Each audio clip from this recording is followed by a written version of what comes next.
Sejam muito bem-vindos a mais um episódio de Cara a Cara com a Nutri Letícia Dias. E hoje eu trouxe aqui uma pessoa muito especial, que eu comecei a trabalhar com ela tem mais ou menos 1 ano e meio aí na parte de bariátrica. A gente vai conversar sobre o pré, pós-bariátrico aí, um assunto muito legal. Mas antes de falar dela, eu quero agradecer aos meus patrocinadores que abraçaram esse podcast aqui comigo, né? O Restaurante Trairão, do meu marido, onde vocês encontram uma variedade de peixe, carne. A Gia Estética Avançada, lá tem vários procedimentos em estética, como laser, botox, massagem, entre outros. A Natália Mesquita, do Estúdio de Unhas, lá vocês encontram também esparra dos pés, esmaltação em gel, entre outros procedimentos. E a Fórmula Ativa, que é uma das farmácias de manipulação de Muriaé, onde vocês encontram vários ativos. Então procurem lá no Instagram que vocês vão ver várias coisas sobre os meus patrocinadores. E hoje aqui comigo, uma pessoa muito especial, a Raíla Felizardo, doutora Raíla.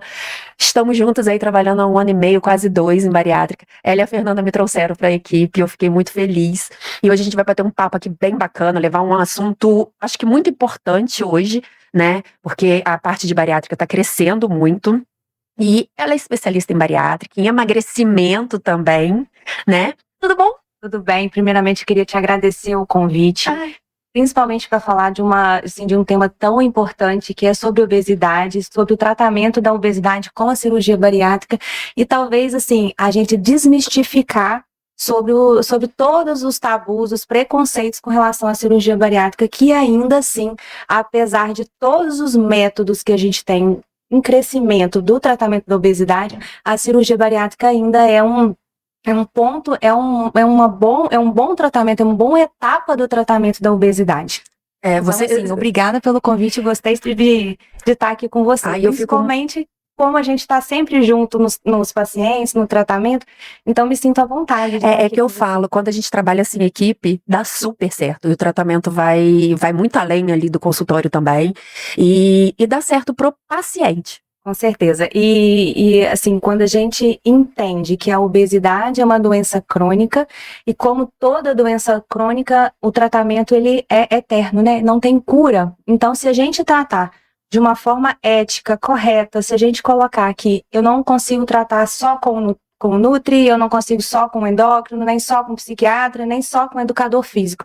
Entender a obesidade como uma doença multissistêmica, que a gente vai precisar de uma equipe multidisciplinar para ter um resultado satisfatório. Então, primeira coisa é a gente encarar a obesidade como uma doença, para a gente tratar como uma doença grave e não um tratamento de emagrecimento nem estética, como muita gente fala, né?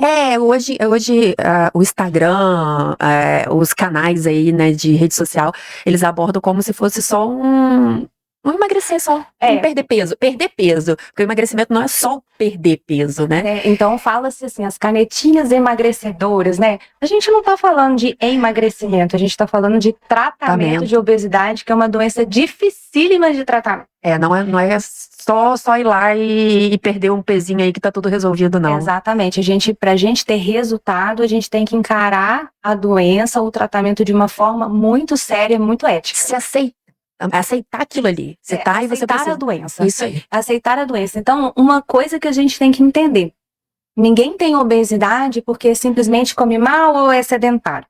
A gente tem que entender a obesidade como uma doença que a gente tem um padrão genético, um padrão metabólico, uma doença hipotalâmica, né? Para quem não sabe, o hipotálamo é o centro regulador da fome. E os pacientes que têm obesidade, eles vão ter uma desregulação desse hipotálamo. Então, a gente tem que entender, aceitar a obesidade como uma doença e não se martirizar, eu tô obeso porque eu comi mal ou porque eu sou sedentário. Não. Todo paciente que tem obesidade, ele tem uma predisposição para ter. E com hábitos de sedentarismo, má alimentação, talvez um transtorno psiquiátrico associado como compulsão, né, como comer por ansiedade, igual a Fernanda, né, a gente falou, conversou muito sobre.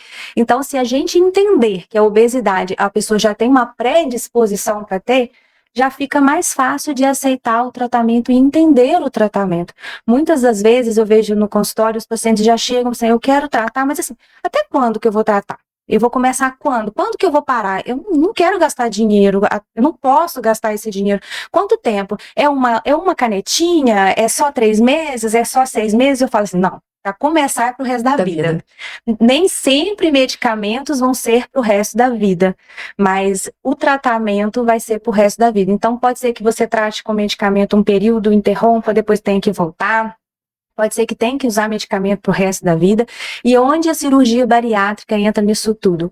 A cirurgia bariátrica é só mais uma etapa do tratamento, ela não é a cura. Que muitos acham que é a cura. Então, quando eu vejo o paciente que opera, fica muito bem e some do consultório, eu já sempre falo, fica atento, por quê? Né, dentro de toda a necessidade de um acompanhamento, o reganho, ele está aí para todos. Então, se a gente não tiver um bom controle psiquiátrico, endocrinológico, nutricional, com atividade física, todos os pacientes que perdem peso, seja por bariátrica, por uso de tratamento medicamentoso, eles vão passar pelo mesmo mecanismo de reganho. Então, por isso, o tratamento pré e pós-operatório com toda a equipe é necessário. É isso aí. E as pessoas acham que a bariátrica vai salvar realmente a vida. Vai falar, não, agora emagreci. Parei por aí. E aí que moram os problemas, porque eu vejo sempre o tabu. Não, doutora, eu não quero fazer bariátrica não, porque minha vizinha fez, emagreceu, mas engordou tudo de novo. Então, ou ela fez e ficou muito mal, ou fez, ela nem emagreceu tanto. Por quê? Às vezes a gente tende a pegar uma experiência ruim e colocar isso para nossa vida. Então, para a gente entender primeiro o sucesso de um tratamento médico, um tratamento de uma cirurgia bariátrica, vai depender do pré e do pós. É isso aí. Então, se o paciente operar mal tratado, mal controlado pela equipe, ele vai tender a ter um pós-operatório de curto, médio ou longo prazo ruim. E se não fizer um tratamento no antes também, exatamente, tudo pode acontecer no pós. Então, o sucesso do pós depende do pré-operatório muito bem feito. Né? Gente, isso é assunto, é muito assunto. A bariátrica tem muito assunto. Mas antes da gente aprofundar mais, por que você resolveu se especializar em bariátrica? Qual que foi, assim, o ponto para você? Tratar a obesidade é um desafio diário, né? É um desafio diário. E, assim, eu sempre vi a cirurgia bariátrica como uma boa solução, talvez, uma forma de trazer um bem-estar, uma melhora da qualidade de vida para os pacientes, de uma forma parcialmente, entre aspas, definitiva. Tá? Quando eu falo em definitivo, por quê? Porque a bariátrica nem de longe é o tratamento mais fácil para obesidade, como muitas pessoas pensam. Falam assim, ela não quis fazer dieta, ela foi fazer bariátrica. Não é assim, não. Todo paciente da bariátrica vai fazer dieta pro resto da vida, vai ter que treinar pro resto da vida. Mas faz dieta antes, faz dieta depois. Durante, vai ser indo. Assim. Só que o resultado que a cirurgia bariátrica traz no ponto de vista metabólico, no ponto de vista de qualidade de vida, isso é inquestionável. Então, eu vejo na cirurgia uma perspectiva de melhora. Que às vezes eu não consigo pensar nisso nas medicações injetáveis, comprimidos. Por quê? O tratamento hoje da obesidade, ele é muito caro e isso é indiscutível, né? Hoje as canetas são caras, assim, a todo o acompanhamento multidisciplinar, a gente sabe que isso não é barato, não. Mas ao mesmo tempo eu vejo a cirurgia como um procedimento que grande parte das vezes o plano de saúde cobre, né?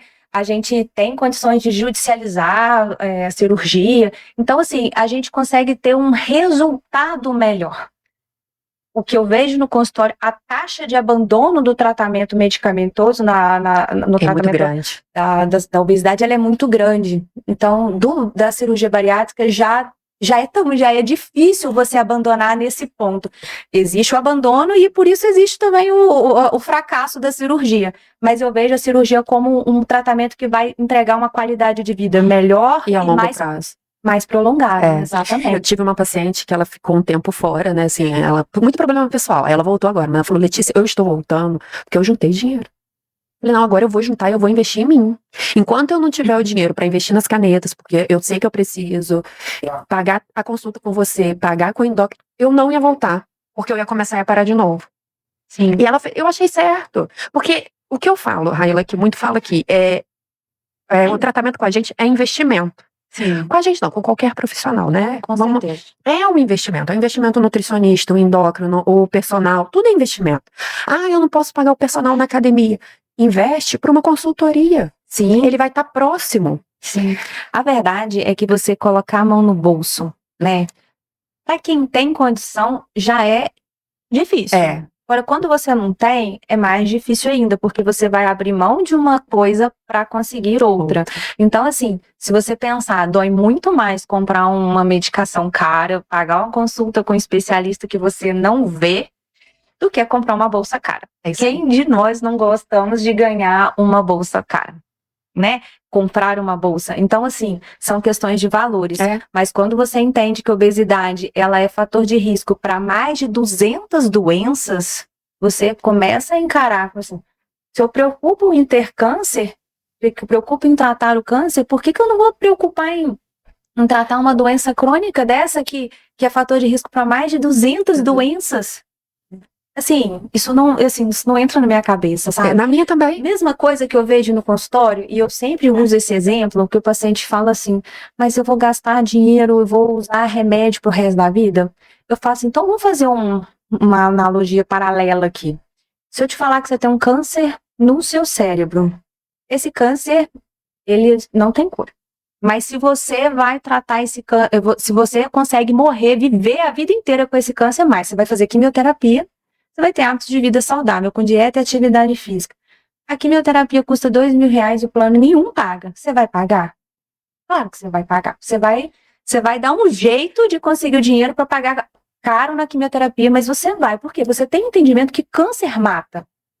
Se ficar sem o tratamento, vai morrer. Agora, obesidade, as pessoas não pensam assim. Obesidade, as pessoas assim, eu vou fazer uma dieta, uma atividade física e eu vou controlar. Não é bem assim. Vou lá no chat GBT, vou pegar um plano alimentar e vou usar nossa, minha vizinha usou Morosil, né? Vou comprar um Morosil porque ela emagreceu, né? Morosil, você tá falando tão simples, uma coisinha tão simples. Morosil né? Uma medicação que não tem estudo nem nada. Mas assim, as pessoas não encaram, as pessoas encaram a obesidade como um tratamento puramente estético. Né? Não consegue ver a doença para estar magro. É. Não para se tratar. É desse jeito, é isso que eu vejo muito. Consultório, a gente vê muito disso. Eu tô aí há 1 ano e meio com a bariátrica, 1 ano e meio, 2, eu já até perdi as contas já com vocês, né? Que eu sempre falo, a Fernanda me chamou, você falou, não, vamos. Numa consulta que a gente teve, que eu cheguei lá assim, falei, a Fernanda tá querendo me trazer pra aqui. Vamos, vocês me acolheram muito bem. E antes disso, eu não queria trabalhar com bariátrica. Pra mim, eu tinha esses tabus como nutricionista. Pra mim, querendo ou não, chegava no momento que era fácil. A gente vê também muita história. Muita história de médicos que fazem coisas que não devem, então aquilo me dava medo de trabalhar. E quando eu entrei na equipe e vi o tratamento de vocês, então aquilo me animou e hoje eu vejo a bariátrica completamente diferente, né? E quando eu vejo alguma notícia, tipo, eu já até falei aqui em um podcast de um humorista, ele falando que a bariátrica acabou com a vida dele, aquela coisa toda, eu falei, gente, ele fala desse jeito, mas ele não fala o que realmente aconteceu. Sim. Porque não é assim. Eu recebi uma mensagem no TikTok, a menina falando que ela estava totalmente descompensada com os exames, que ela perdeu só 20% do peso, tinha 1 ano e meio de bariátrica. Ela foi me falando tanta coisa, eu falei, peraí, ou você me procura, ou você procura uma nutricionista ou uma endócrina, agora. Sim, porque certeza. É umas coisas que acontecem que a pessoa não se trata no pós. Não tem jeito. Se você não pegar o tratamento para fazer bem feito, não faça a bariátrica. Não faça. A bariátrica é um bom tratamento, mas não vamos romantizar a situação. Não é fácil. Não é fácil o pós-operatório imediato, a dieta líquida, não é fácil o pós-operatório tardio, não é fácil. Então, assim, não romantizem, sabe? Eu gosto muito, acho um excelente tratamento, mas não é essa coisa assim, vou fazer bariátrica, daqui 1 mês eu já tô com menos 20 quilos, daqui 1 ano eu já posso colocar um biquininho pequenininho que eu tô plena. Não é bem assim. A paciente que eu trouxe, eu vou te mandar depois, porque pra você ver o podcast dela. Ela falando, eu não tô aqui pra romantizar, mas eu tô aqui pra falar que a bariátrica me fez bem. Sim. Hoje, com quase 3 anos de bariátrica, ela chegou pra mim com 1 ano, ela tinha perdido pouco peso também, estacionou e nada fazia, mas o que eu senti nela? Medo de comer. Sim.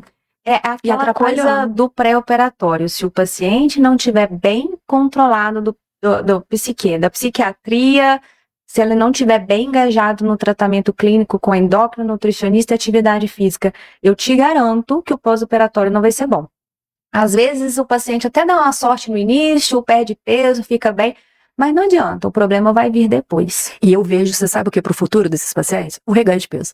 É o reganho de peso com transtornos psiquiátricos, com transtornos de déficit de vitamina, porque as deficiências de vitamina, né, que a gente tem no pós, que a gente, né, previne já fazendo a vitamina, não é a deficiência de vitamina, ela não começa assim de um dia para o outro. Não tomei hoje, amanhã já tenho alguma alteração. Não, é uma coisa muito crônica e lenta que o paciente ele não percebe.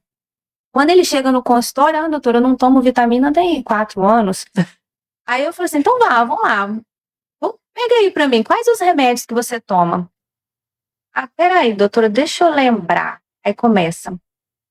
Aí, peraí que eu vou olhar no celular. Aí abre o celular e fica assim. Aí, daqui a pouco ele começa a conversar. Eu falei assim, fulano, e as vitaminas? Ah, vitamina? As vitaminas. Ah, por quê? Você já vê como que houve uma alteração no sensório, na memória, na cognição. Por quê? Porque as vitaminas, se a gente não fizer uma reposição da forma correta, o paciente ele vai ter alteração cognitiva, de sensório, nervosa, e a gente pode ter N complicações. Então, assim, o paciente da bariátrica vai ter que repor vitaminas para o resto da vida. Por que isso? Né? Dependendo da técnica cirúrgica, mas todos, ou você vai ter um desvio do estômago, a comida vai parar, não vai chegar mais no estômago, ou ela vai ter uma redução do tamanho do estômago, né? Dependendo da técnica. E aí, vai ter uma absorção bem menor das vitaminas, reduz a absorção das proteínas, do carboidrato, da gordura e das vitaminas. Então, se a gente não fizer uma reposição correta, esse paciente, a longo prazo, ele vai ter deficiências de vitaminas. A mesma coisa da proteína. Por que nós somos as loucas da proteína, né? Porque a gente tem um reservatório do estômago, do intestino, o paciente consegue comer pouco, ele vai comer pouco, então a gente tem que priorizar a qualidade do alimento para ele poder ter a perda de peso de uma forma saudável, né? Então, a gente tem essas complicações da bariátrica que se você vai fazer uma cirurgia hoje, se você for meu paciente, eu vou colocar tudo para você. Você vai ter um gasto de vitamina de uns R$200 ou mais por mês, você vai ter que tomar todos os dias. São suplementação grandes, você vai ter que tomar vitamina B12, você vai ter que fazer a suplementação, a gente vai ter que preocupar com a ingesta proteica. Aí eu te mostro, não romantizem, porque não é o passo mais fácil, não. Não vai resolver os seus obesidade problemas. Não tem passo mais fácil. Não, eu acho que não tem. O passo mais fácil é você procurar a ajuda de bons profissionais que vão determinar o que é melhor para você. É o aceitar e ir. Eu acho que ainda tá faltando muito isso nas pessoas. Você tá falando da quantidade de proteína, a gente sempre fala. Ontem foi engraçado que uma paciente nossa, ela postou um kombucha. Eu vou falar o kombucha pra ela assistir o vídeo e ela saber. Eu fui mandar pra ela, você não tá tomando isso e pra não comer depois, né? Porque isso vai atrapalhar você comer. Falei, aqui, não tô brigando, não tô te vigiando, tá? Mas ela, não, eu só experimentei. Falei, tá, ela tem 6 meses de bariátrica. Ela veio agora pra mim, vocês indicam. Eu não sei se eu falando assim, eu falei, cara, você tá tomando kombucha, pelo amor de Deus. Isso vai... Não, só experimenta. Eu falei, tá bom, graças a Deus. Eu falei, eu não tô brigando com você, mas... Eu falo sempre com os pacientes o seguinte, quando você opera, você reduz muito a vontade, né, de comida, e dentre as comidas reduz a vontade de besteira. Eu era viciada em Coca-Cola, e eu olho hoje a Coca, e eu já não tenho aquele tesão em beber a Coca. Então eu falo, não tome mais a Coca. Doutor, eu quero colocar na boca para ver se eu gosto ainda. Não, você gosta. Você ama a Coca-Cola, vai continuar amando a Coca-Cola. Não coloque na boca. É isso aí. Porque é aquela coisa do neném. O neném não conhece o gosto. Então, se ele não conhece o gosto, ele não sofre porque ele não conhece. No bariátrico, logo que opera, ele já tem uma melhora muito grande de saciedade, de vontade de comer comidas palatáveis. O paladar vai modificando, né, toda a flora intestinal tudo modifica. Então, se você operar sem estar disposto a fazer melhora dos seus hábitos, e você logo testar, gosta de Coca-Cola? Gosta de biscoito recheado? Gosta, né? Então, assim, por isso o paciente tem que estar muito bem preparado, né? E acompanhado para isso. E eu acho que vale a pena a gente colocar aqui, assim, quando que um paciente é indicado a cirurgia bariátrica? Então, é isso que eu ia te perguntar agora. Porque assim, primeiro, vem mudando muito. Antigamente era o quê? IMC tal, já ia lá e operava. Mas hoje não. Eu acho que foi esse um dos motivos também para mim ter entrado na bariátrica, porque eu vejo que tá mudando muito essa análise. Como, pra quê que vai operar? Por que que vai operar? Quando é indicado? Então, assim, fala um pouquinho disso. Quais são os critérios entre o IMC, entre as patologias? Então, a primeira coisa que a gente tem que pensar não é só o peso. O peso eu vou falar, isso é fácil. O que a gente tem que pensar é quando que ele é indicado. A gente indica cirurgia bariátrica quando a gente tem uma obesidade refratária. Então, não é simplesmente ter o peso para bariátrica, e sim uma obesidade refratária. Então, o que é obesidade refratária? Obesidade refratária é quando eu tenho um paciente que fez todo o acompanhamento com endócrino, nutricionista, atividade física, se indicado psiquiatra, se indicado psicólogo, psicólogo. Ele fez todo esse acompanhamento e mesmo assim a gente não teve um êxito no tratamento. E a longo prazo, né? A longo prazo. Porque às vezes consegue, mas não mantém. Não sustenta, né? Então aí a gente tem essa indicação formal de bariátrica. Até então, mudou-se também as classificações de obesidade, né? Os últimos consensos, o último consenso, então, desse ano, mudou muito. A gente já não fala tanto em IMC, né? O IMC é o peso, a altura, o quadrado.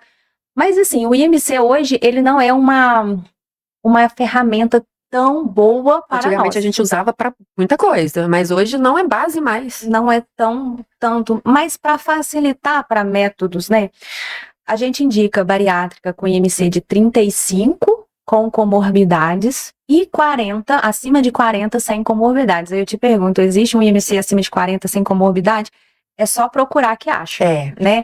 Então, assim, o paciente ele tem que ter um peso, principalmente em critérios de plano de saúde, a gente ainda usa o IMC como um método, uma ferramenta para separar o paciente da bariátrica ou que vai para tratamento clínico. A gente tem também a parte da sociedade que fala do paciente metabólico, né? Aquele paciente diabético, tem um fígado esteatótico grave, e de fazer a bariátrica com IMC acima de 30, né? Mas assim, pensando em planos de saúde, a gente já fala no IMC acima de 35.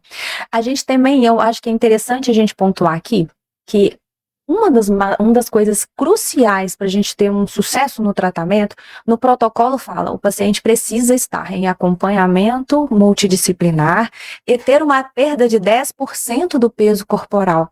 Quando eu falo em perda de 10%, às vezes o paciente fala assim, doutora, eu peso 150, eu tenho que perder 15 quilos para operar. Eu falo assim, não é bem assim. Mas essa necessidade de uma perda de peso inicial, pré-operatória, é para a gente conseguir colocar o paciente num contexto de tratamento da obesidade, para ele poder sim ter uma melhora metabólica, uma redução do fígado, uma melhora até para o próprio cirurgião operar. Quanto mais peso perde, melhor a cirurgia. É muito comum, você vai me dizer que não é muito comum a despedida, né? Ah, não, eu vou operar em maio, né? Então, assim, eu vou ficar esses últimos 2 meses, eu já vou operar mesmo. Então, assim, eu vou despedir. Pelo amor de Deus, nunca pode fazer isso. Pensa bem, você tá num churrasco, morrendo de comer e beber, na semana seguinte você tá fazendo uma cirurgia bariátrica, onde você vai entrar numa dieta restrita, líquida, pelo menos por 15 dias. Então, assim, não tem cérebro, não tem psicológico. Como sai de muito para um pouco. Exatamente, é muito comum essa despedida dos pacientes. Então, essa necessidade da perda de 10% não é necessariamente 10%. Tem que ser perdido, né? Mas a gente precisa que o paciente esteja muito bem acompanhado, muito bem adepto ao tratamento. Outra coisa que eu sempre falo com os pacientes, que o nosso corpo, ele sempre vai tentar te jogar para o maior peso da vida. Então, quando eu te encaminho para a bariátrica, o seu peso era 150, e aí, graças a Deus, ao tratamento, você operou e foi para 135. O seu peso, você não é uma paciente com obesidade de 135, você sempre vai ser um de 150. Ai, meu Deus, no pós-operatório eu tô pesando 90. Você tá pesando 90, mas o seu peso é 150. Então, a gente usa muito hoje o termo da obesidade controlada. Não existe ex-obeso. O paciente obeso, ele vai ser eternamente obeso, porque isso não tem cura, mas eu tenho tratamento. Então, assim, hoje não se usa mais o termo, eu já tive obesidade, eu já tenho só sobrepeso. Não, você sempre vai ter obesidade, só que você hoje tem uma obesidade controlada. Controlada. Assim, eu acho que eu vejo também muito profissional usando esse termo, porque assim, obesidade é pro resto da vida, você vai emagrecer, você vai tratar e pronto, controlar. Só que eu vejo às vezes profissionais na nossa área colocando de uma forma muito Lúdica. não lúdica, mas é uma pressão psicológica, literalmente. Uma vez gordo, é sempre gordo, mas uma forma de falar que eu acho muito errado. Eu acho que assim, você conscientizar a pessoa que você tá em tratamento é uma forma totalmente diferente. Sim. Porque as pessoas, os pacientes que vêm de outras, os antigos, que eu não, tô pouco tempo na bariátrica, chega com esse medo da Sim. comida, medo de voltar naquele peso que pode voltar, mas você tá controlando, mas é um medo tão grande que Sim. não enxerga E o toda outro. restrição gera compulsão. Compulsão. Então, se a gente não souber lidar muito bem com o paciente com obesidade, a gente vai gerar outros transtornos e aí por nossa conta, né? Eu falo que tratar a obesidade é um desafio na minha vida. Então, a forma de abordar, a forma que você conversa com o paciente, a forma de você receber o paciente, ela é muito importante. Então, eu sempre falo no consultório, eu não estou aqui para te julgar, nem para te cobrar resultados. Eu estou aqui para te mostrar o caminho. É isso que eu falo. Né? Então eu não vou brigar com você, porque eu queria que você tivesse voltado aqui com menos 5 quilos e você voltou com 2. Isso é uma das principais causas de abandono do tratamento. Se eu fui lá, nossa, ela me tratou tão bem, mas nossa, eu não fiz nada do que ela me pediu, nem vou no retorno, porque eu não fiz nada mesmo. Eu falo, não, aí que você tem que voltar, porque eu tenho que ver o que falhou, aonde eu falhei, onde eu posso te ajudar para você aderir melhor ao tratamento. Por isso que existe o retorno. Exatamente. Então, assim, nunca cobro do paciente. Eu também não. Nunca cobro. É lógico que eu tô aqui para te chamar a atenção. Eu falo assim, não, olha só, vamos pegar firme, vamos mudar o tratamento, mas falar assim, nossa, você vai... Às vezes o paciente chega e fala assim, doutora, você vai puxar minha orelha. Nossa, você vai brigar comigo. Eu falei, não, gente, eu não brigo. Não brigo. Assim, a gente não tá ali pra passar a mão na cabeça. Lógico. A gente tá pra mostrar o caminho, mostrar a realidade, ver o que tá acontecendo. É isso que eu falo com eles. Eu não tô ali pra julgar. A gente não tá mexendo com criança.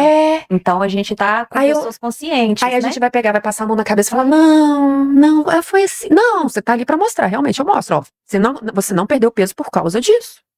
Mas eu sempre acho que, assim, toda obesidade tem um contexto. Então, assim, se o paciente não veio com resultados, vamos entender por que não veio, né? Por que ele não conseguiu aderir ao tratamento? É problema familiar? Qual que é o contexto? Qual que foi a dificuldade? A gente tem que entender que cada pessoa, ela tem um padrão de vida diferente, um contexto. Às vezes a pessoa trabalha em 3 cargos, né? Ela tem uma vida muito difícil, ela não consegue fazer uma atividade física com regularidade, ela chega em casa ainda, ela tem que cuidar dos filhos, ela tem que lavar roupa, passar. Você não quer pensar que essa pessoa vai conseguir fazer tudo que uma pessoa que trabalha um turno, ou que não trabalha, ou que tem uma que vive para isso, entendeu? A gente tem que adequar o tratamento para cada tipo de pessoa, para cada tipo de... Então a gente tem que ser paciente para ouvir sem julgar. É isso aí, é isso que eu penso. A gente tá ali pra ajudar a mostrar o caminho, realmente. Julgar. Eles já são julgados a sociedade já julga só de olhar. E a gente chegar ali procurando o amparo da gente, a gente ainda fazer isso, é isso que eu penso. Exatamente. Se você tá num lugar que é para ser acolhido e eu também fizer o que é feito, né? Porque eu sempre falo assim, as pessoas elas têm uma visão muito errada da obesidade. É o que eu falei no início do podcast. A obesidade, você não tem culpa por ter obesidade, né? Se você tem um problema metabólico, hipotalâmico, que vai te propiciar ter obesidade, você vai ter obesidade. É isso aí. Entendeu? Só que as pessoas, elas julgam como? Ah lá, come tudo errado, não faz uma atividade física, é só fazer uma dieta, é só fazer uma atividade física que como perde se fosse peso. simples. As pessoas não entendem a dificuldade da perda de peso porque não entendem a fisiopatologia. Se você pensar assim, o maior peso da vida é o melhor. Por quê? Se a gente pensar que nós somos primitivos e que na era das cavernas 20 anos era uma idade para morrer, né? 20 anos você ou morria de fome, ou você morria brigando com outra tribo, ou um bicho te matar, você morria de cólera, né? Então, assim, ter um peso maior quando, né, para sobrevivência é melhor. Então, se eu tenho uma pessoa de 150 quilos e a de 100, falta comida, quem morre primeiro? O de 100. Então, o seu corpo, ele entende que o maior peso da vida, ele é o melhor. Então, tá bom. Só que a gente hoje não quer viver 20, a gente quer viver 100 com qualidade. Hoje a gente pensa em longevidade, né? Então, a gente sabe que a obesidade vai de contra totalmente a longevidade. Ou por câncer, ou por infarto, ou por AVC, ou por diabetes, alguma coisa vai acontecer nesse paciente. Então, a gente tem que pensar que hoje a gente vai lutar contra esse excesso de peso de uma forma diferente. Então, presta atenção. O que acontece com esse paciente? Ele começa a fazer a dieta e a atividade física, né? Igual todo mundo acha que é assim. Sem remédio, porque, nossa, remédio, né? Não vou usar remédio. Remédio faz mal. Obesidade não precisa. Não, Quem não. tem obesidade é só porque não faz nada, Não né? faz nada, é folgado, folgada, né? qualquer coisa. Olê, se você pensar, vamos colocar 20 anos atrás, vamos colocar 16 anos atrás, quando eu entrei na faculdade, o tratamento da obesidade, a gente tinha sibutramina, a gente tinha as anfetaminas, a pessoa começava a tratar, ficava louca, magérrima, maluca, e assim, era um tratamento realmente muito ruim. Então, criou-se um preconceito contra o tratamento da obesidade. Hoje, os tratamentos são diferentes. Os pacientes, as medicações, a bariátrica, vão ter melhora do quadro cardiovascular, são medicações muito seguras e muito estudadas. Então, vamos pensar aqui um paciente que está com dieta e atividade física sem tratamento cirúrgico ou medicamentoso. Uhum. Quando o paciente perde 1 quilo, o metabolismo dele abaixa e a fome aumenta. Então, vamos colocar. Estou firme na dieta no propósito. Perdi 5 quilos. Então, meu metabolismo caiu pra caramba e a minha fome vai virar de leão. Então, daí a pouquinho, qualquer deslize, o que acontece? O corpo vai armazenar gordura, eu vou aumentar minha fome e eu vou reganhar os 5 quilos. E aí é onde ou mais. E é onde entra a frustração do tratamento. Porque assim, doutor, eu faço atividade física, eu vou pra academia morta de cansada, mas eu tô indo, eu odeio, mas eu vou. Eu tô fazendo raio da dieta, que a blogueira lá deu certo pra ela, pra mim eu tô nos ovos. Não, eu tô comendo 30 ovos.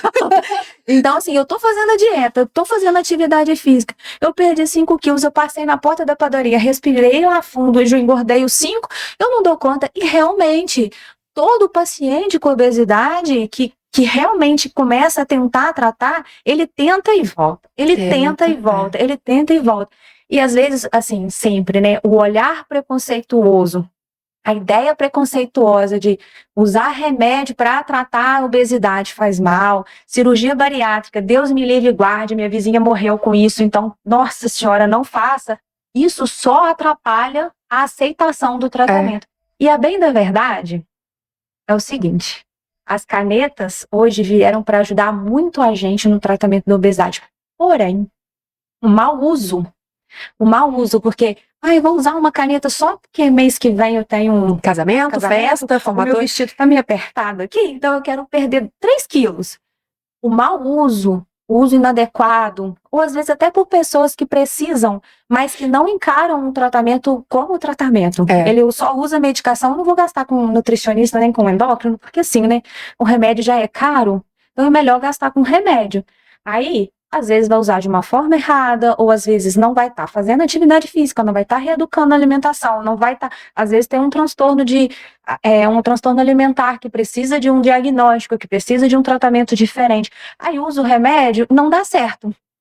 Quando chega no consultório, fala assim, doutora, já tentei de tudo. Eu não tenho solução, porque eu já tentei de tudo. Aí quando você vai estruturar um tratamento, montar um plano, não, isso aqui eu já fiz, isso aqui eu já usei isso, já usei isso. Não tem jeito, eu não tenho nada pra mim. Aí realmente você vai criando resistências, e aí cada vez mais é mais difícil. É que eu penso, em vez de pegar esse dinheiro da primeira caneta, investir em tudo, porque às vezes, vamos lá, vai na nutricionista, monta dieta, vai você, não precisa às vezes nem tomar caneta.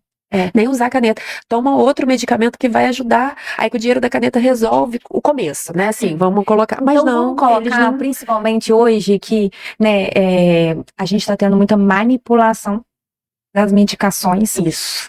que são patenteadas e a Anvisa, né, colocou como proibitivas mesmo manipulação de medicamentos que são patenteados. Que na verdade isso é óbvio, né, gente? Assim, não precisa da Anvisa falar nada, né? Isso é óbvio. Se existe um medicamento que é patenteado, ele é patenteado, ou seja, O o laboratório laboratório gastou bilhões para desenvolver aquilo. Por que você acha que ele vai te dar a fórmula para você manipular?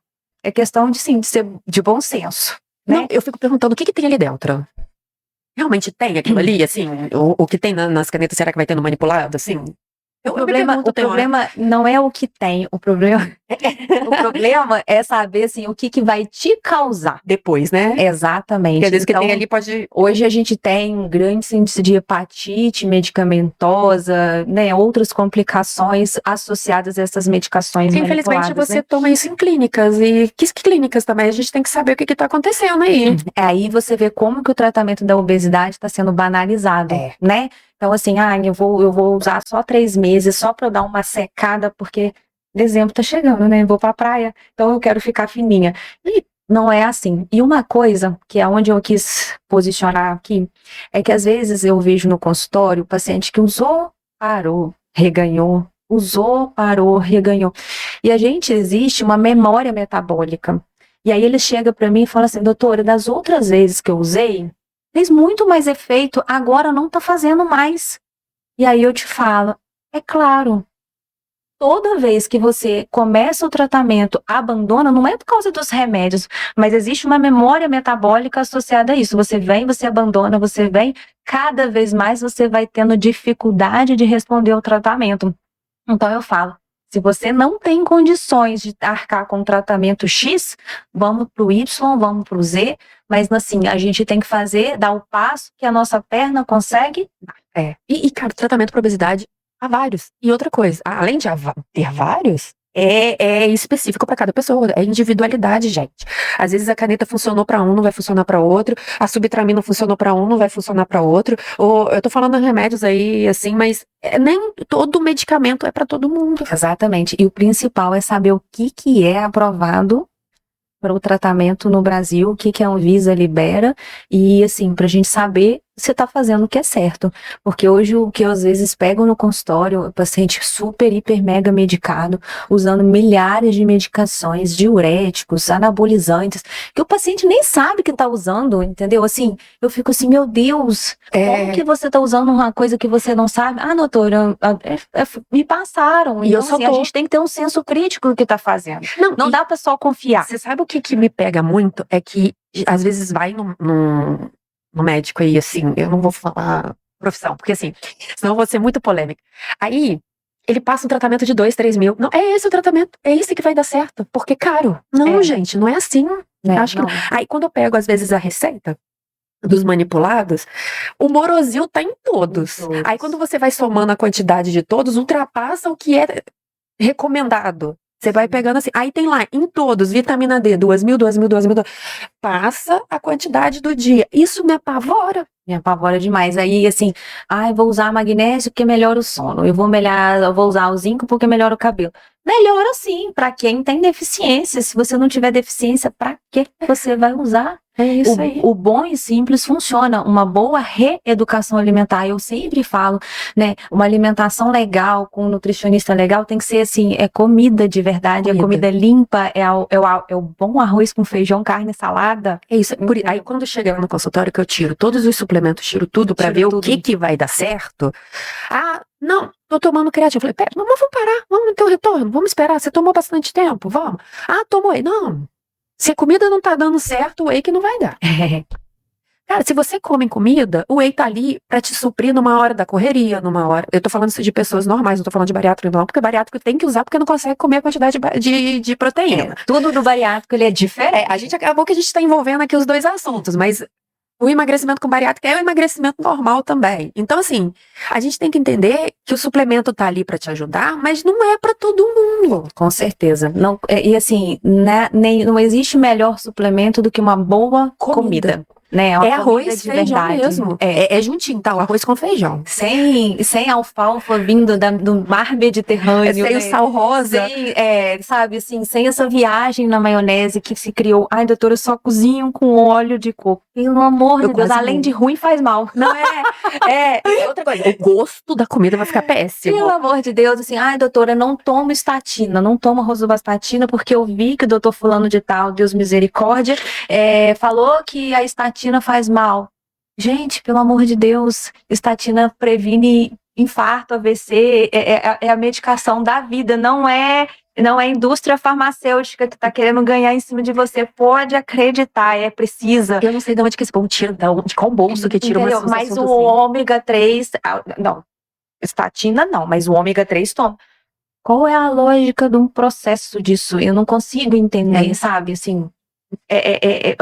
a gente precisa aprender que reeducação alimentar é comida de verdade. A gente precisa aprender que todo mundo sai da dieta, né? Todo mundo gosta de comer docinho, todo mundo gosta de comer um alimento mais calórico, todos nós gostamos. Um hambúrguer, uma pizza, mas a gente tem que aprender que não se enche barriga de porcaria, né?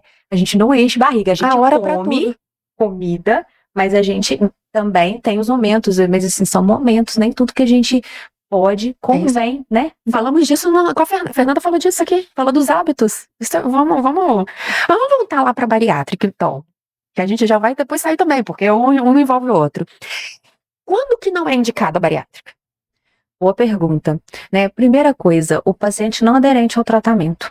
Se o paciente não está aderindo ao tratamento clínico, com certeza ele não vai conseguir aderir ao tratamento cirúrgico.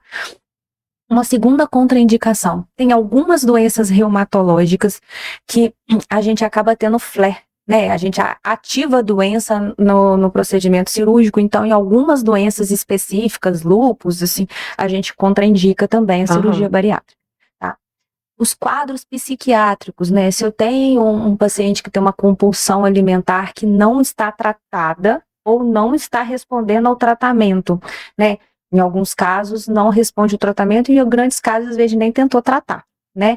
Também um paciente que tem um transtorno psiquiátrico intenso também não é indicado. Por isso que uma boa avaliação psiquiátrica é extremamente necessária. Então não é para ir para o psiquiatra pegar laudo para operar, é fazer o tratamento psiquiátrico. Tá? Isso que me mata, que hoje em dia ainda tem as pessoas que estão indo pegar. Se chega até mim, fala que eu falo que eu preciso pelo menos de 2 a 3 consultas antes para analisar. Se não é para você ganhar dinheiro, para tratar e acompanhar o paciente. Não, mas eu quero laudo, então procura outro. Exatamente. É só pro laudo, procura outra pessoa. Tem pacientes que não têm um entendimento, uma cognição boa, e você vê que ele não vai conseguir ter um entendimento do pós-operatório, da adesão das vitaminas. Não faça, também não indico e não libero para a cirurgia. Existem umas outras contraindicações, tipo, se a gente já tem uma cirrose hepática estabelecida, né, seja por álcool ou por esteatose, né, por uma doença hepática gordurosa, metabólica, também é uma contraindicação, tá?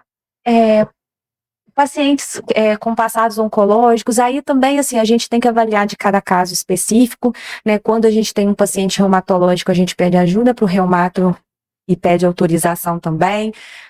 Ter um contato direto com o psiquiatra que acompanha faz muita importância, o do nutricionista faz muita importância. Então, assim, a gente precisa estabelecer bem quem é o paciente que vai ter sucesso para a cirurgia. E o principal, pacientes adictos. Pacientes que fumam, estão fora. Paciente que bebe. Se for um quadro muito leve, você avalia. Se for um paciente que já tem um perfil de alcoolismo, e não é ele que vai te contar que é alcoólatra não, tá? Porque não conta mesmo, não. Ele nem considera alcoólatra, mas você que vai ter que fazer uma boa anamnese. Os pacientes que têm um papel aí no alcoolismo, principalmente, eles são contraindicados, porque a gente sabe que uma das complicações é a transferência, né, no pós-operatório. Então, a gente acaba tendo a transferência, síndrome da transferência. Na verdade, o paciente, ele está acostumado a comer um volume, grande. E aí um volume grande, um volume de calorias, e aí ele não consegue, operou, ele não vai conseguir comer um volume. E aí ele transfere. ele transfere para o álcool, ele transfere para compra, para alguma coisa que vai trazer prazer, né? Então, a gente também tem que ter muita atenção no paciente adicto, né? Ô, gente, eu acho que eu vou bater sempre nesse martelo. Quando a gente trabalha em equipe, tudo funciona da melhor forma, porque a gente conversa muito, né? Se tem um paciente comum, a gente conversa, a gente troca ideia. Até que eu falei com a Fernanda, a gente precisa encontrar mais, mas isso vai acontecer mais vezes. Mas a gente tem essa troca. Graças a Deus o WhatsApp tá aí pra ajudar a gente a ter essa troca e ajudar o paciente. A verdade é que, às vezes, uma coisa que passa batido por mim, às vezes você que vai pegar. Então é você que vai me mandar mensagem. Ai, você viu esse paciente aqui que tá fazendo tal coisa? Achei isso. Qual que foi a sua impressão? O tratamento da obesidade, principalmente falando em bariátrica, quando a gente tem uma equipe multi que fala a mesma língua, né? A mesma linguagem, facilita demais o tratamento. Não, eu falo, porque como eu comecei agora com vocês, quando tá vindo o paciente, vocês me falam as coisas mais antigas, tudo, pra mim é muito mais fácil conseguir acompanhar. Porque eles não... Não, a gente não conta. Eu falo porque eu não conto as coisas tudo na primeira consulta. Sim. Eu sou paciente também. Eu sou paciente da Raia. Eu sou paciente da Fernanda. Ainda não sou da Ana Maria, mas quem sabe? Não, mentira. Não. Não, calma. Oh, quem sabe? Não sei que você arruma um problema aí do físico. Calma. Mas... eu sou uma pessoa que eu tô na obesidade, eu trato meus pacientes porque eu vivo isso, eu sei como que é a dificuldade. Eu tô com vocês, então assim, eu vejo acolhimento, gente, eu vejo tudo. Ô, Letícia, eu tenho várias pacientes que são nutricionistas ou que têm um conhecimento técnico, médico, enfim. Não significa que o paciente que tem um conhecimento nutricional, médico, ele não possa ter obesidade. Infelizmente, existe esse julgamento completamente errado e aí volta para tudo que eu falei anteriormente. O paciente que tem a predisposição para ter obesidade, ele vai ter obesidade independente de qualquer coisa, né? Então, assim, eu sempre falo, às vezes um nutricionista chega para mim e fala assim: doutora, eu sou muito julgada, eu não tô nem conseguindo trabalhar, porque as pessoas vão pensar assim, eu vou num nutricionista que é obeso. Gente, pelo amor de Deus, você não vai num nutricionista que tem diabetes? Você não vai num psiquiatra que trata depressão, ansiedade, insônia? Tem a ver uma coisa com a outra? Somos seres humanos. Exatamente. Óbvio, você não vai num cardiologista que fuma? Eu conheço vários. Entendeu? Então, assim, a questão é lógico, você vai ver um nutricionista, um endócrino, um profissional que vai te tratar, você quer também ver bons hábitos. Então, se ele tá fazendo atividade física, se ele tá se alimentando bem, mas assim, uma coisa é o conhecimento técnico, outra coisa é você colocar isso em prática. Isso é muito diferente, né? E as pessoas não sabem o que realmente acontece com você por trás. Não é tudo que a gente falou aqui, e te julga. Sim. Eu já passei, acho que por essa fase, já me senti muito julgada. Eu acho engraçado que eu já fui assim, às vezes eu encontrei com uma paciente uma vez no restaurante, num restaurante aqui na cidade, sem ser o nosso, que a gente, segunda-feira, fecha, a gente foi em outro. Outra paciente mandou mensagem: fulana te viu comendo batata frita, eu tô rindo até agora, porque ela tá achando absurdo você comendo batata frita. Eu falei, cara, mas hoje é dia normal, quer dizer, eu tô numa refeição livre com a família, como assim? Mas eu acho que todas nós passamos por isso, né? Eu tô no mercado, as pessoas ficam, deixa eu ver o que você compra. Nossa, a gente leva uma vida normal e assim... E chegam lá no restaurante, passam na minha mesa pra ver o que eu tô comendo. No começo, eu às vezes não descia pra comer, porque eu moro em cima. Então assim, eu falo, não vou comer em casa, porque eu já sei o que vai acontecer. Hoje não, e eu sento na primeira mesa. E uma coisa, Lê, que eu sempre falo com os pacientes, assim, eu saio do consultório, eu não tô ali para falar nada. Então, assim, a gente tá nos lugares que os pacientes estão. Então, a gente, assim, eu também tô ali comendo porcaria, entendeu? Assim, cada um leva a sua vida e sem julgamentos, sem ser fiscal. Acho que a gente não pode tratar as coisas com tanto peso dessa forma. A gente tem que levar as coisas com mais tranquilidade, né? Assim, sem julgamentos. E eu não tô pregando eu não tô fazendo uma coisa que eu não prego.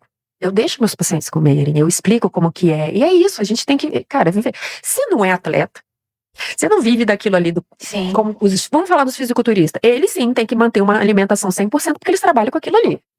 E tirando que quando depois do campeonato vai lá e come uma pizza desse tamanho. E aí? E morrem cedo, né?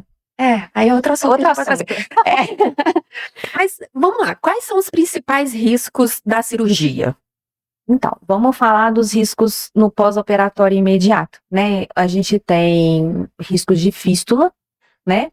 Fístula é quando tem uma pequena passagenzinha de um órgão para o outro, né? Às vezes da ligação do intestino, no grampeamento, e isso gera uma complicação. Às vezes o tratamento é reabordagem cirúrgica, às vezes não, é o tratamento clínico, tá? A gente pode ter a telectasia pulmonar, então por isso que a gente sempre pede uma avaliação pneumológica, a gente sempre tem que ter um fisioterapeuta no pós-operatório, isso ajuda. E também a gente sempre avalia a questão do sono do paciente, porque se é um paciente que faz uma apneia do sono muito importante, ou ele é um paciente que tem um quadro pulmonar como asma, né, DPOC, alguma coisa assim, a gente vai ter que fazer um preparo especial desse paciente com relação à parte pneumológica, tá? A gente pode ter essas infecção, mas eu falo muito que assim, se a gente colocar numa balança, qual é o risco de você manter-se com obesidade sem tratamento a longo prazo? Posso te garantir que 100% de risco. Quando a gente coloca numa balança, qual o risco da gente ter uma complicação de pós-operatório? Eu falo, quando você pega um bom cirurgião, uma boa equipe, vai muito bem preparado fisicamente, emocionalmente, a chance de ter algum erro, algum problema, alguma complicação é muito pequena, 2%. Então, assim, é o que eu falo. Eu não posso mandar um paciente com diabetes com uma glicada de 9, 10, 11 para operar. Por quê? Porque vai fistulizar, ele vai ter um quadro infeccioso, ponto, acabou, e a culpa é minha, né? Mas, ao mesmo tempo, se você tem um bom cirurgião, né, e a gente tem uma boa cirurgiã que opera na nossa equipe, né, que é a Ana Maria, se você tem um bom cirurgião, o risco de você ter uma complicação, ela é bem menor. E o principal é a forma que o cirurgião acompanha essa complicação no pós-operatório. Então, uma das coisas que eu admiro muito ela é a forma que ela acompanha os pacientes no pós-operatório. Dá suporte mesmo. Ela chega até a ser chata. Ela fica muito em cima dos pacientes, porque tem que ficar mesmo. Porque não é uma brincadeira, não é uma coisa... É uma fase super delicada, é uma fase que o paciente, às vezes, se bobear, erra na alimentação, é uma fase da dieta líquida, é uma fase enjoadinha, que parece que o tempo não passa, o paciente fala assim, meu Deus, pra que eu operei? Deus me livre. Aí depois que passa essa fase... Passa 15 dias e fala assim, melhor coisa que eu fiz na minha vida, né? É isso aí. É tipo mulher quando ganha neném, né? Nunca mais eu quero um. Passou um pouquinho, nossa, eu já vou ter outro, né? Não, deixa chegar dos 3 anos, aí tá dormindo a noite toda, já quer outro. Então, assim, pensando em complicações no pós-operatório imediato, a gente vai ter mais as cirúrgicas mesmo, né? Infecção, uma pneumonia hospitalar. Agora, pensando em complicações a longo prazo, as deficiências nutricionais, as alterações psiquiátricas, quando a gente fala, né, em pacientes que não fizeram um acompanhamento, então, às vezes, uma compulsão, às vezes o paciente, ele cria um hábito beliscador, então, ele belisca, não come proteína, então ele vai fazendo o quê? Desnutrindo. Existe obeso desnutrido? É muita coisa, né? Acham que não, né, mas... Obesidade não significa que não tem desnutrição. Então, assim, o paciente ele vai perdendo a massa muscular e eu fico com um paciente, às vezes, com 140, 150 quilos sarcopênico. Para quem não sabe, sarcopenia é uma condição de massa muscular reduzida, né? Isso vem por conta do sedentarismo, vem por conta da baixa ingesta proteica.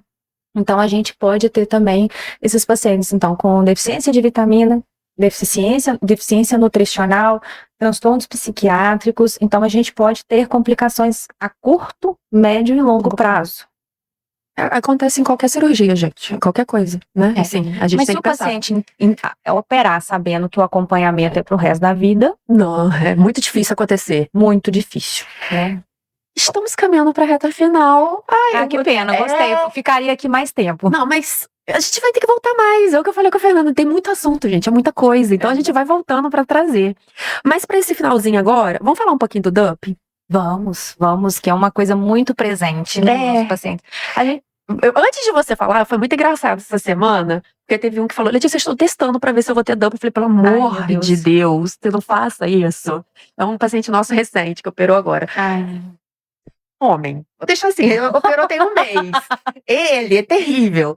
Aí ele falou, estou testando pra ver se eu tenho. Eu não tenho. Falei, que bom, então pra que para de testar, por favor? É o que eu falo, não coloca coca na boca, você gosta mesmo assim, pode acreditar. E ele tá, mas eu não vou comer mais aquilo ali não, porque eu já não quero mais. Eu tô testando, falei, meu Deus do céu. Eu entrei em desespero ali, mas eu brinquei com ele, falei, então para, se não tem dumping, não vai ter. Mas vamos falar um pouquinho então. O que acontece? O dumping, na verdade, a gente vai diferenciar o dumping da hipoglicemia reativa, né? Na verdade, a gente pode ter dumping tanto no bypass quanto no sleeve. Só que é mais comum no bypass, né? E aí, o que acontece? É quando o paciente tem uma ingesta de alimentos com carboidrato simples, né? Que tem um índice glicêmico muito elevado, e aí ele vai ingerir e vai ter uma resposta de insulina muito rápida e vai fazer essa glicose cair imediatamente. Então, o dumping, o paciente ele tem uma resposta muito rápida, ele vai ter tontura, fraqueza, sensação de desmaio ou desmaio mesmo, né? Que não é saudável, né? Isso faz muito mal para o corpo, muito mal para os neurônios, então a gente sempre vai tentar evitar. Então, o dumping acontece muito quando o paciente tem uma ingesta de carboidratos simples. É muito comum a vontade e a necessidade que eles sentem de tomar líquidos calóricos.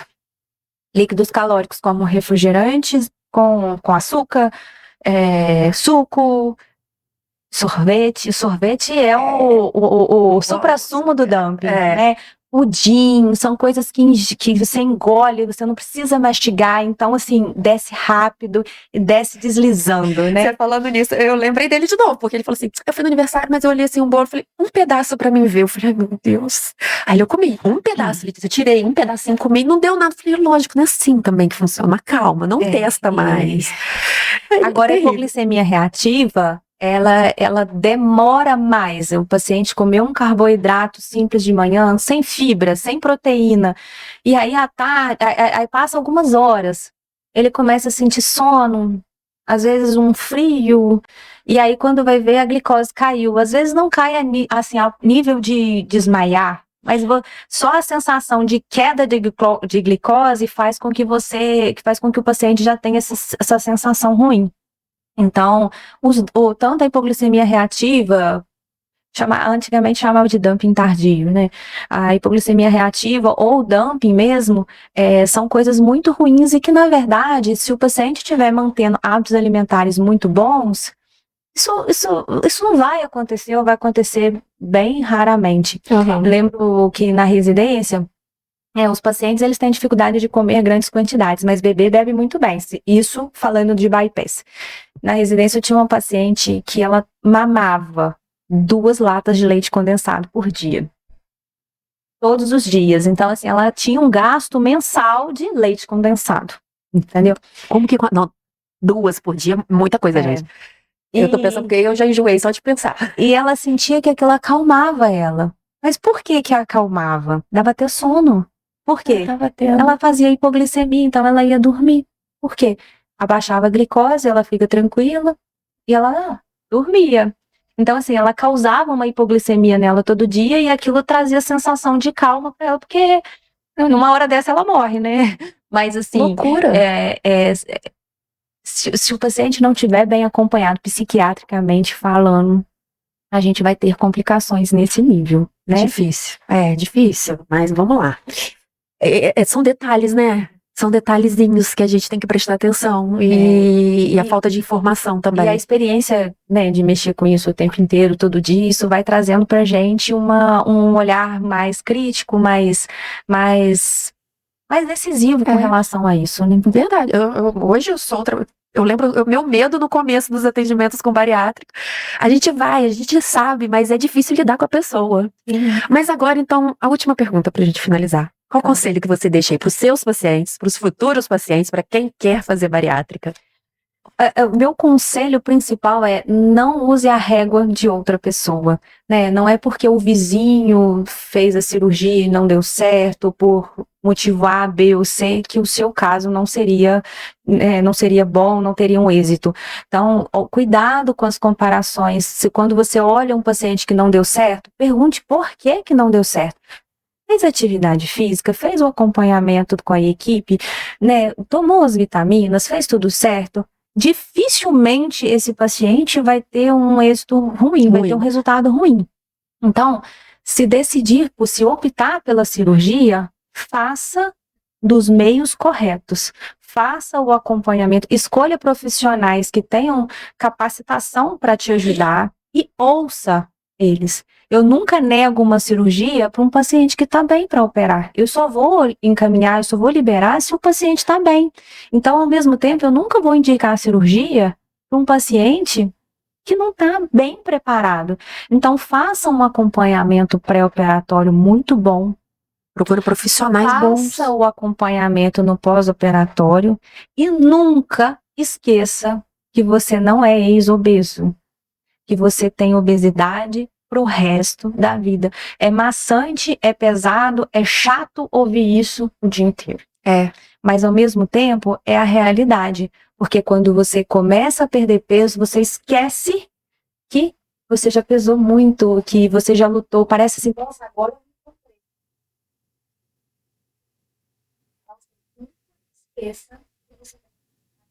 E o corpo demora a entender o novo peso, tá, gente? O corpo demora, tem tempo pra ele entender que você tá no novo peso, pra ele evitar chegar no peso antigo.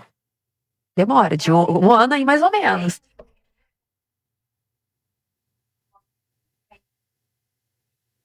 preparada. E acompanhado. Que eu acho que falta aí muito disso, né? Mas Só todos os congressos têm uma pauta. Monjaro, canetas emagrecedoras. É o fim da cirurgia bariátrica? Não é e não será. A não ser que um dia, em 2100, talvez, quando os medicamentos ficarem mais acessíveis a toda a população, a gente possa sim ter, assim, as canetas para a gente tem mais da metade da população hoje com obesidade. Mas, assim, a cirurgia bariátrica, ela passa ainda. Penso que os planos de saúde ficam uma possibilidade mais acessível para quem não tem condições de arcar com o tratamento medicamentoso hoje que a gente tem para oferecer. Então, assim, a cirurgia bariátrica, ainda assim, ela é uma boa estratégia para o tratamento de quem não consegue arcar com o tratamento clínico. vamos mudar.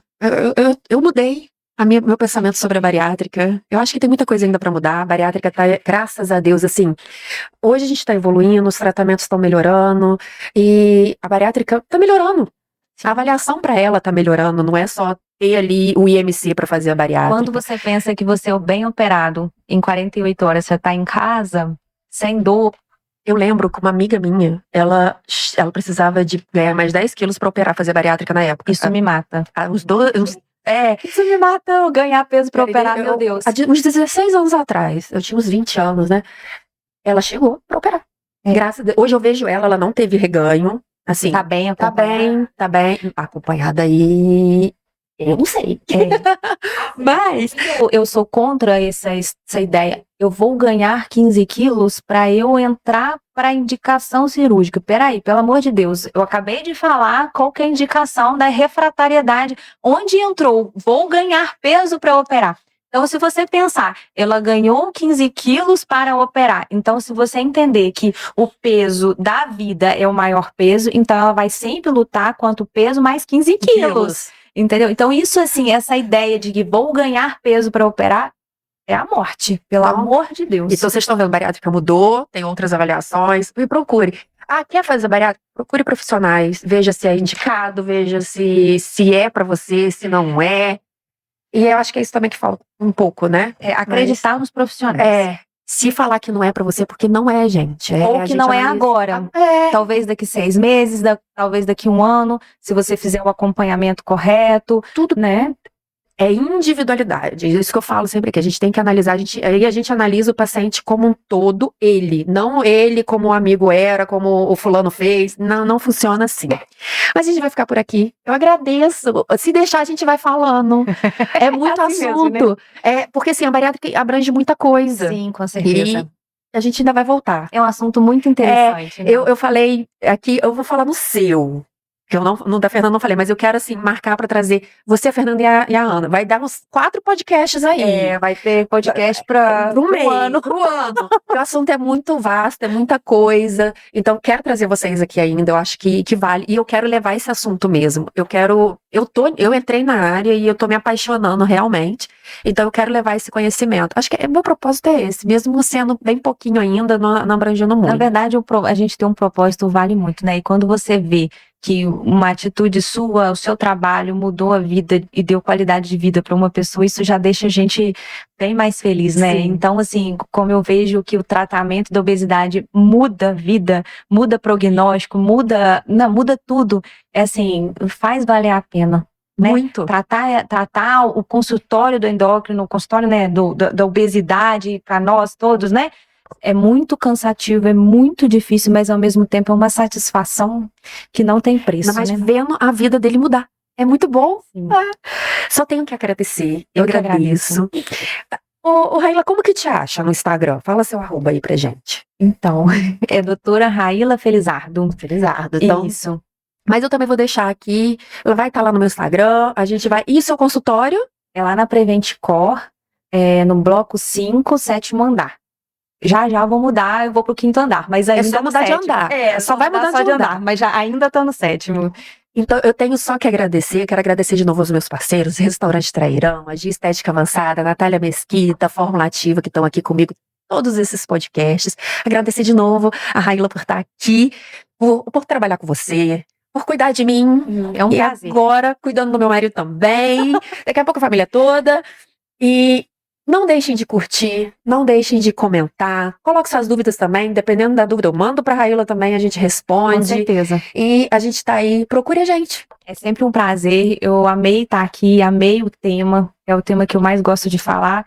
Obrigada pela parceria de sempre. E a gente vai estar junto aí. Pode me chamar para 1000 podcasts que eu virei, com o maior prazer. Já tá convidado. Eu tô convidando todo mundo, vai ter várias rodadas aí. Vocês ficam, porque assunto pra obesidade não falta. Não, com certeza. E a gente quer tratar e a gente quer mudar, né? Mudar, melhorar a qualidade de vida das pessoas, né? Esse é o objetivo. E vamos, estamos conseguindo e vamos fazer mais. Então só tenho que agradecer. Muito obrigada. Um beijo. Beijo, tchau.